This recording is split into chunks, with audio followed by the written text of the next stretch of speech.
Welcome again to another episode of the Gary Block Tennis Show. I'm here with my good friend LLoyd Emanuel, who's one of the leading knowledgeable people about tennis, really about tennis, but especially about up in the East, New York, where he's from. And there's just a whole cast of characters that have played tennis that we focus in on, but there seem to be quite a few of them in New York. So tonight we have a guest that's probably had more experiences in tennis than just about anybody I can imagine. I've heard about this man for a long time, but never really talked to him until today when we did a little prep work.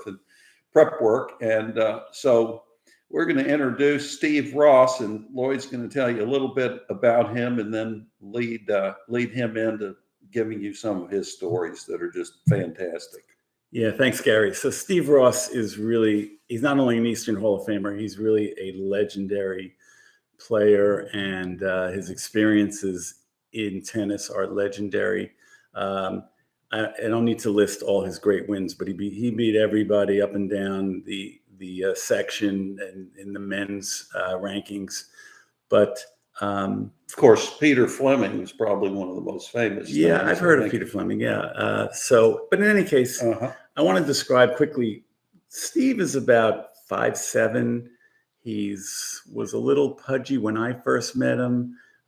He holds the racket in his left hand, like almost high up the handle, but he's a righty, and he has a very unusual game. And when you hear his backstory, you'll know that he was not a classically trained player, but what a ball player. I first met him at Columbia in the bubble when he was brought in. When I was a freshman, he was brought in to practice with our number one player on the varsity, Steve Gottlieb, who's stately, 6'3", lefty, big game.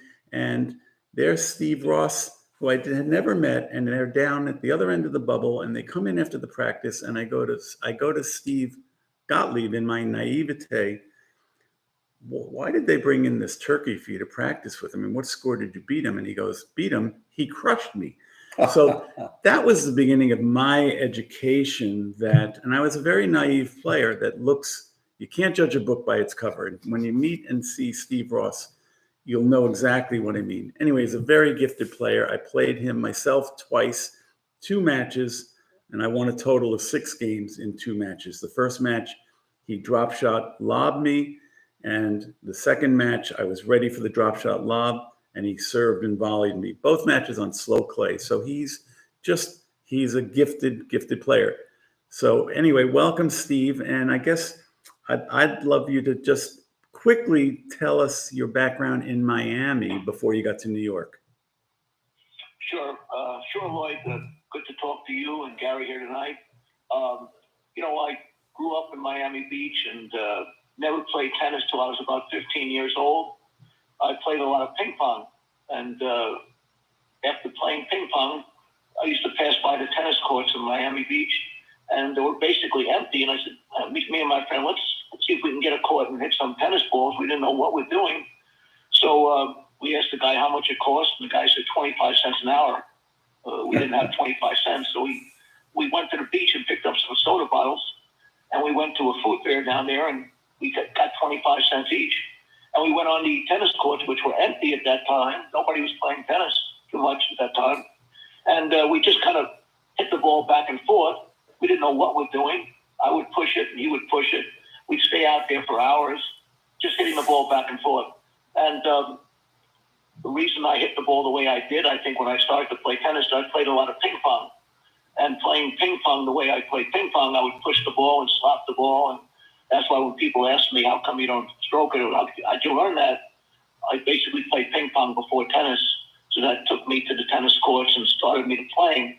And so I was just nice to go out there and hit. And the only tough part was we didn't have sneakers. So after we finished school and we went to the tennis courts, we had to take off our shoes and play on the hard court in socks and just play on the hard court. And it was kind of challenging, but we liked to play. We had fun, and that's where it all started in Miami Beach when I was about 15 years old, 16. Let me interject there for a second, because I think I'm gleaning 2 things from that story. One is you were not from a Miami background where you were being taken to the club every summer and every weekday after school in your fancy whites and your collared shirt and getting lessons from, Jimmy Everett or whoever all the coaches were in Miami. You were from much more humble beginnings. And then the second thing, if I'm not mistaken, what you're describing is a player who was extremely, and still is, unconventional, does not look in stature, in physique, and in stroke production. You do not look like a tennis player, and this is part of your story, which we'll weave into in a couple of minutes. Correct? Am I correct in that? That's correct, Lloyd. Yes, it is. Yeah. Right. So how did you get from Miami to New York? Because you're a New York boy now, a Brooklyn boy. Well, first of all, starting again in Florida, playing tennis the way I mentioned to you, people ask me if I ever took lessons, and I never took lessons. Not the way I played the way I did. So I had my own style of playing because we couldn't afford tennis lessons. So basically, I pushed the ball, as I mentioned, back and forth, and whoever stayed out there longest, hit the most balls over the net would win. And I was pretty good at that when I started to play. Then I came to New York when I was about, I'd say about 17 years old, and came here to New York and started to work in the supermarket just to make a couple of dollars and go back and forth. And after finishing in the supermarket, I used to go to the tennis courts and just watch people play tennis. And just, I said, maybe I can go out and hit with some of these guys here. And I'd take a racket and go out and start to push the ball back and forth a little bit. So at this point, you were smitten. I mean, you didn't really touch a racket. You didn't really even know about tennis till you were about 15. And now you're smitten with the game. Still no lessons. And no high school tennis for you. And I don't think you went to college. Did you not go to college? I don't want to bring up a sore point. No, I never went to college, Lloyd. I dropped out of high school actually my second year. And then I came to New York here. Which started to work in New York. But and again, and the part of that story that is significant is college is a great training way for player. Gary played in the NCAAs every year for University of Texas, so his game blossomed. You were robbed of that opportunity, so you were really just out on your own, figuring it all out. Basically, is that correct? Right. Yeah. Okay. That's correct. You said it right. I would go to the supermarket, finish working, and I would go to the tennis court and watch the people play tennis here. And I kind of watched everybody play on the court, and I just kind of learned a little bit by watching what they did. And then basically I just developed my own style of just going out there and hitting the ball back and forth. So never had any lessons, but I enjoyed being around the tennis court. And I started to just love to be there and go on the court and try to hit the ball back and forth for anybody that would play with me.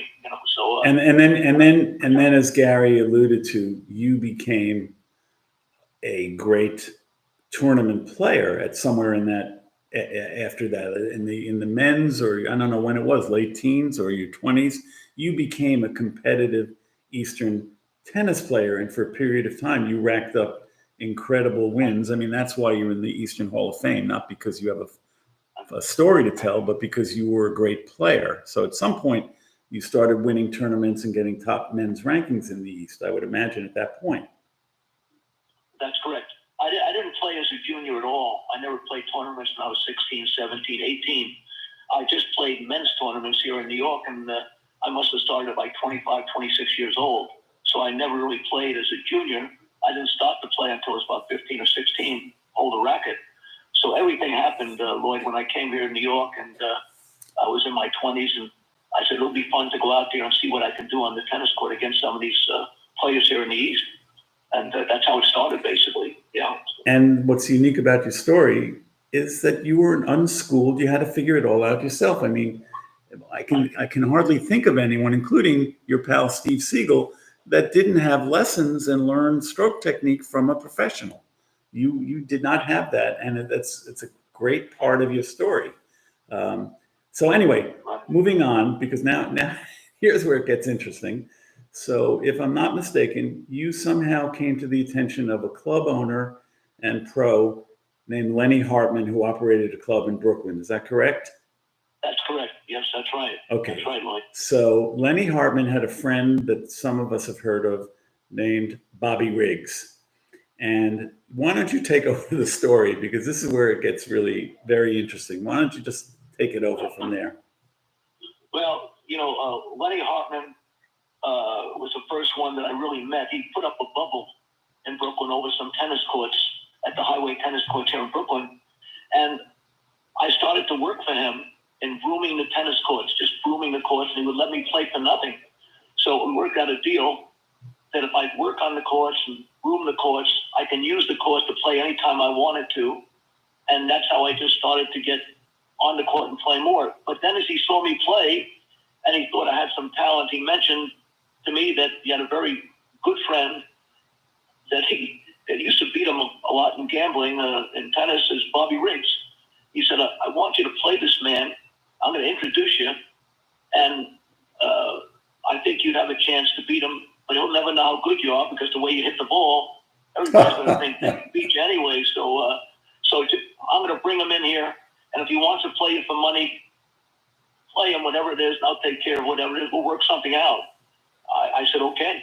So he mentioned to me what day Bobby would be there, and I went there, and he saw me serve the ball, and he saw me push my forehand and backhand over the net.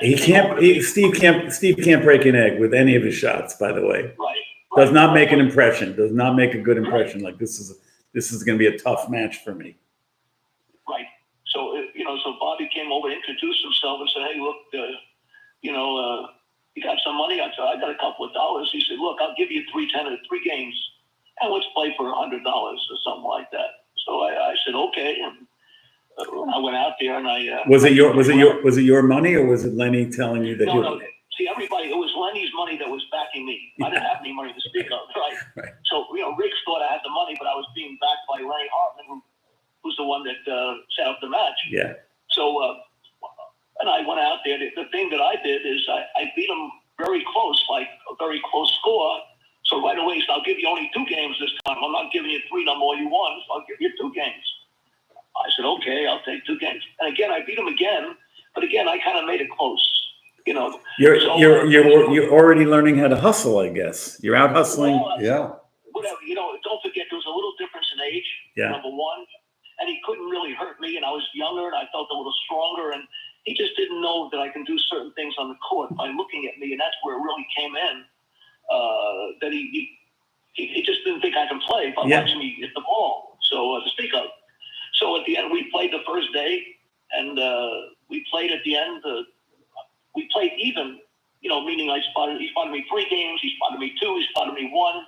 He said, "We're going to play an even set now." And I said, "Okay." So now we're playing our 4th set. And again, I beat him 4 times. And he said, "Look, hey, Steve, I'm not going to pay you now. I want to come back tomorrow and play you. And you're going to spot me 1 game. Give me a chance." So whatever he said, I said, "Okay." So he came back the second day, and we played the second day. And again, we ended up, I spotted him 1 game, 2 game, and then 3 games. So I reversed the whole spot after the second day. I was spotting him 3 games, and then I beat him after that too. So after that, we became friends because he kind of said, "Wait a minute, what do you do?" I said, "I work in a supermarket." He said, "Do me the quicker job. Stay with me," And then basically we became friends, and I started to play matches with Bobby, and that's how it all started, though, at the tennis courts with Lenny Hartman. So you sort of figured out hustling right then on the spot. And I know Riggs was famous. If he ever lost a bet, he did not want to pay off the bet. He wanted to play you double or nothing for something. He never wanted to. He was miserable at losing a bet. That's correct? That's correct. That's correct. He wouldn't pay me until he came back the second day. And he said, "Look, give me a chance to get my money back." We played the second day, and same thing happened. More of the same. But so then Riggs said to you, "Quit your job, stick with me. We're both going to make some money together." Is that the way it went? Exactly the way it went, Lloyd. Exactly the way it went. And how long an association did you have with Bobby? I'd say about 10 years, 8 to 10 years. Oh. We spent a lot of time together, yes, on the court, and even off the court. And He was very, very nice to me. So I mean, I don't want you to tell stories out of school, but do you want to share some of your more notable memories, or who you met through him, or I know you met through him the famous financier Jack Dreyfus and had a relationship with him for many years. But you want to just quickly take us through some of the highlights of your association with Riggs? I always give Riggs the credit for helping me, in my tennis career to meet people, to get a better job. When Bobby said, I want you to stay out of the supermarket and just come with me, he introduced me. We played with Ola Cassini. We played with Hank Greenberg. We played with Kurt Krikorian from MGM at that time. And then he introduced me to Jack Dreyfus. And we played all these tennis games against these people at different locations. Were they all hustles, Steve, or just for fun? Most of them were hustles, and whatever Bobby made, I would get half the money. So I ended up doing well. Most of them were hustles. A lot of these people I mentioned had a lot of money, so the money wasn't the thing. They wanted to go out and play with Bobby Riggs, really, and sure. They loved being around his company, and they didn't mind losing $200-300, whatever it was. But they just wanted to play with Bobby, and Bobby made them laugh, and the money didn't mean too much to them, really. Whatever they lost was $300. Were there days when you played with him, and also days when you played doubles against him? It was both ways? That's right. Most of the time I played against him, and we went out there and I had to do certain things and make a look. I was, kind of playing it where Bobby would win most of the time, and I was lucky enough to get paid money from above Bobby, and the other guys enjoyed my company. So Bobby, most of the time I played against him. Right. But we played exhibitions together on the court. Would he ask you to tank a little bit sometimes so he could win? Well, he used the term, "Don't play your hardest." Oh, okay. Yeah, that's code. That's code. That was it. Don't play your hardest. Right. But I think the last part of that, when people said, how'd your relationship end with Bobby, or what happened? And I spent about 8 or 10 years with him, and then he introduced me to Dreyfus, and we started to play, and Dreyfus said to me one day in the locker room, he said, "Steve, are you going to go out there and try as hard as you can?" And I hesitated, and I said, "Sure, Mr. Dreyfus, I'll go out and give whatever I got." And that time I played hard with Dreyfus, and we beat Bobby and somebody else. Bobby got very upset about that. And after that, I left Bobby for a while, and I started to just play with Dreyfus. And I was his pro for many years, though, at the club. So that's when I left Bobby, and our relationship stopped when I basically started to play with Dreyfus. And I left Bobby after about 10 years. You traveled a little bit back down to Miami. Was that through your association with Bobby or with Dreyfus? What got you traveling? That was Dreyfus. Dreyfus had a nice house near South Beach in Florida, Miami Beach, and he always invited me to come down there and play at the house. And I would go down there over the holidays and stuff like that. And I would teach him, and we'd go out and play matches against different people at his house. But he always let me use the house to play tennis when he wasn't even in Florida. I was down there. Jack. You were a guest at his house? He put you up? That's right. Well, I didn't stay there, but I was able to use the premises. And I had to go use the court and go into the kitchen and eat there, but I never stayed over. But I played many times at the house there. He let me go out and play matches with friends and invite people over. He was great to me. Jack was a great man. Great man. And who are some of the other notables that were part of the Jack Dreyfus backyard tennis party? Well, when I went down there, that's how I met Eddie Ditz. Eddie was down there at the house. Gerolaitis was there. Brian Godfrey lived in Florida. He was down there.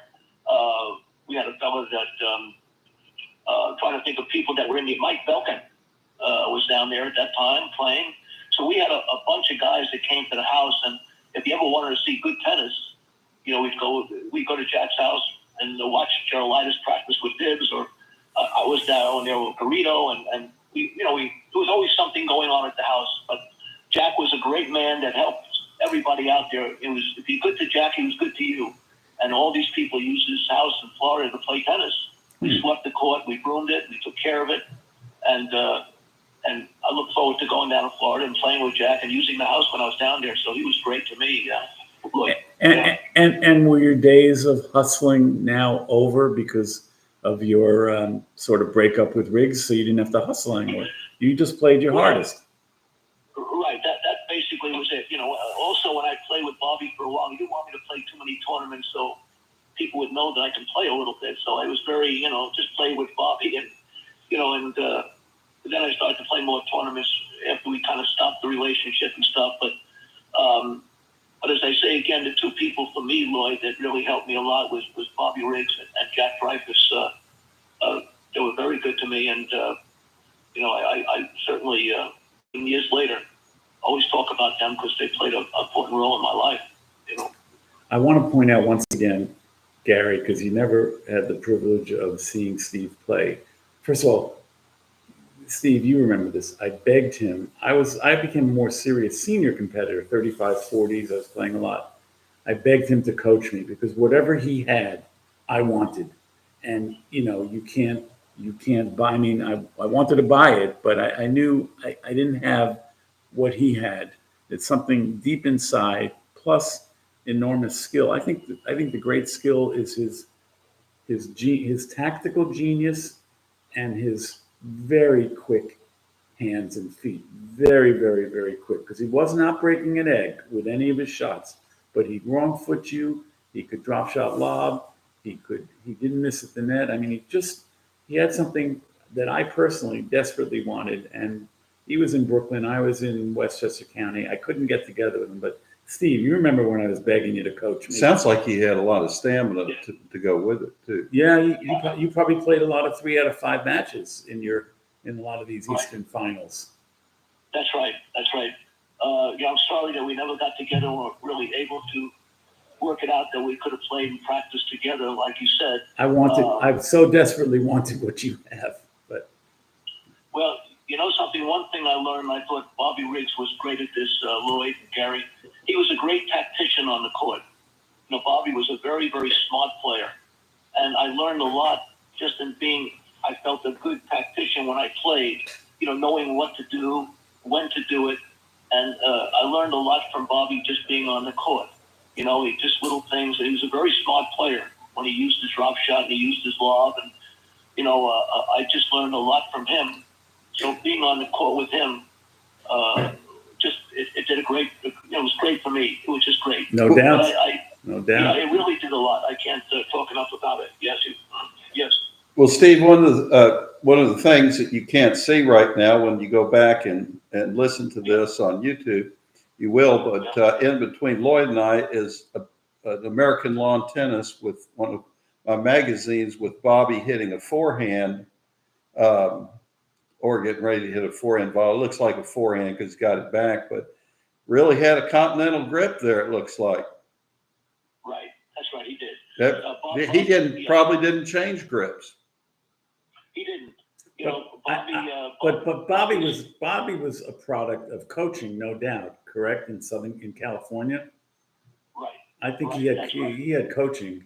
So his form and his strokes were pretty classic for his day, and as like Steve, another guy not of great stature and couldn't break an egg with his serve either. I remember they asked Kramer, speaking of Riggs, who are the top 10 greatest servers of all time, and he named Riggs in the top 10. He said he didn't ace you with it, but you could never attack the serve. He made every first serve, kept it deep. The second serve, you could back it up with a decent second serve, and you just couldn't attack him. And he said that's priceless. Yeah, Kramer said in his book that's how he would beat Bobby Riggs, is coming in on his second serve, and then Bobby Riggs improved his second serve, and he couldn't come in on him anymore. But I think he was there with Maureen Conley and Teach Tennant and Ted Williams, growing up in Balboa Park and Morley Field down there in San Diego. Yeah. So you're still out there today, giving the gift to some little kids. Is that correct? Yeah, I love being on the tennis court, guys. working with kids, I have a lot of fun doing that. Going out, making them laugh, showing them how to play the game a little bit, having fun, and I look forward to still going on the court and working with some of the young kids coming up there now and making them smile. Yeah, and I enjoy doing it. Where do you do that? Where do you do that, Steve? Well, I'm over at Prospect Park, at the Prospect Park Tennis Center, 4 days a week, working with the kids over there. And then I do some private lessons over at Match Point in Brooklyn. I see.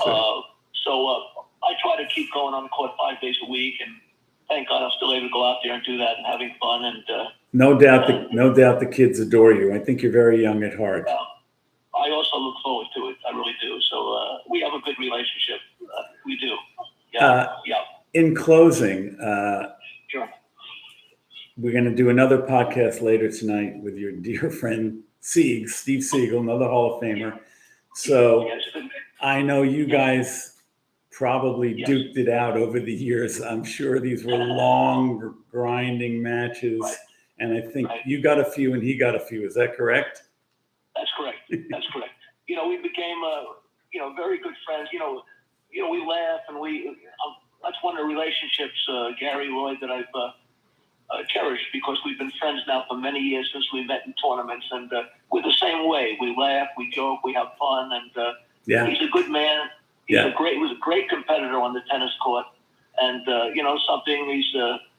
to beat Steve Siegel, you had to beat Steve Siegel. He wouldn't beat himself. Right. And he would never quit. He would never quit on you. So, we're great friends. Yeah. And I look forward to speaking to him a lot. We still speak. Yeah. He's a good man. He's a good man. I think there might be, is there a third Steve in the trio? Would you put Steve Turner somehow in the conversation? Yeah, well, Steve is a good guy. I don't see Steve too much these days, but he was a great player in college. I think he was undefeated in college. And, we don't speak much, but, his name always comes up when you talk about Eastern tennis and just tennis. So he was a terrific player, Steve, and respected by anybody that played here in the East. He was a hard hitter. He was a flat out killer. He was. He was a kill, big forehand. He hit the heck out of the ball on forehand, and his backhand was good, but his forehand was great. And again, one of those nice guys. Knowing him is a pleasure. And nobody can say a bad word about Steve Siegel or Steve Turner. Yeah. Let me ask you one other question. How big did Paul Cranis have a pretty big first serve? He had that left-handed. Was it a left-handed hook? Could he take you wide, or did he have flat? Paul had a very good serve. Tall, lanky, lefty. He can take you off the court to the ad box. He did a wide serve and take you off the court, and he came forward to the net off the serve. So he didn't stay back that much. In fact, I think when Paul played in the East here, he got a couple of good rankings because he played on grass. Before the tournament at Forest Hills, there was a tournament on grass leading up to Forest Hills, and Paul played on that tournament and always did fairly well on the grass. Yeah, I wouldn't think he would have had too much of a chance in the back against you or Steve Spiegel. It sounds like on clay. He'd come forward anytime he's serve and come forward, try to take you second serve and come forward. That's how he did coming forward. And again, on grass, he was very tough. Very tough. Beautiful, clean, flat strokes. Yes, absolutely. And even though he's tall on the grass, he could get low and still drive the ball. Oh. He was a pleasure to watch play. He really was a special player. Definitely a pleasure. And again, respected by everybody that played here in the East. Definitely. Well, Steve, thanks for joining us tonight. This has been really entertaining, and I hope we can do it again because I think you can dig a little deeper, and there's probably some pretty funny stories in those little hustles, as you call them. I'm sure there was a lot of lively entertainment. I want to add one thing, if you don't mind, Gary. Yeah. So, Steve, I've heard some of this before. We've spent a lot of time chatting over the years, but Steve, Playboy magazine, I know you think of Playboy magazine in a certain light, but there was an issue where gambling was the focus of a story. It was not a Playboy spread. It was a story, and it was a story about Bobby Riggs and Steve Ross. Am I correct? Right? You are the subject of a great Playboy story and you sent me. I have a copy of it. Was it like a Shel Silverstein or Turk's? Right. Stud Turkle. Many years ago in the Playboy, April 1970, they had a big article they called me about on sports hustlers. So under the table of contents there is sports hustlers. And Minnesota Facts is in there. A lot of hustlers that hustle people. And there's an article about sports hustlers. They called me up, and after I played with Riggs, and that's where it tells the story which I told you, how he starts to spot me. At the end, I was spotting him. So the whole story was written by a fellow from Playboy magazine. They interviewed me, and it came into Playboy, but in the April 1970 on the sports hustlers, and a lot of hustlers are in there. Minnesota Facts, which I know in there too. So yes, that's where it started. Yeah. My wife caught me reading the story, and I had to tell her, honey, I believe it or not, I'm reading a story about my friend Steve Ross. Research. It's all research. Yeah. Steve, thanks for joining us tonight, and look forward to talking to you again. That's great speaking to you guys. I hope to do it again. My pleasure. Thanks a lot. This is Gary Plock signing off for the Gary Plock Tennis Show. We appreciate Steve joining us.